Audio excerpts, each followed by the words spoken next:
অবিবাহিত ছোট ভাইদেরকে বলছি, জীবনসঙ্গী খুঁজতে গেলে সঠিক পাত্রী চাইও না, বেঠিক পাত্রী চাইও। কেন বলতেছি শোনো। আমার জীবনে আমি আল্লাহর কাছে বিয়ের আগে দোয়া করছিলাম, আল্লাহ আমাকে একটা সঠিক পাত্রী দিয়েন। তো মহান আল্লাহ আমার এই দোয়া কবুল করছে।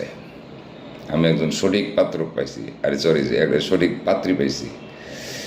কিন্তু যদি তোমরা এই আল্লাহর কাছে দোয়া করে সঠিক পাত্রী আনো, তাহলে কিন্তু ঝামেলাই করবা। ঝামেলাটা কি আমি একটু বলি।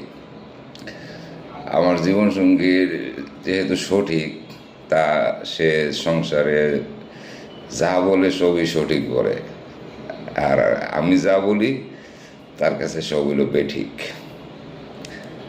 এটা আমার কিছু করার নেই। আল্লাহরে কইছি সঠিক পাত্রী দিতে, আল্লাহ আমার সঠিক পাত্রী দিছে, সঠিক জীবন সঙ্গী দিছে। সে সব সঠিক, তার সব কথা কাজ সঠিক, আমার হলো বেঠিক। সুতরাং একটা জিনিস মনে রেখো, সঠিক জীবন সঙ্গী বা সঠিক পাত্রী না চাইয়া বেঠিক পাত্রী চাইলে মনে হয় জীবনে অনেক সুখ শান্তি পাইবা। ভালো থাকো সবাই, বুঝে শুনে বিয়ে করো।